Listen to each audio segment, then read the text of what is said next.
I am in India now, in Rishikesh, and this has been a few days since I've been here. Since I've been here, I attended something called Ganga Aarti, which is basically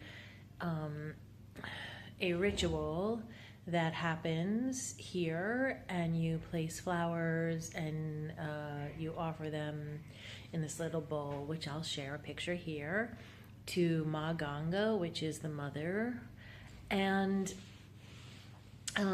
it's a beautiful ritual.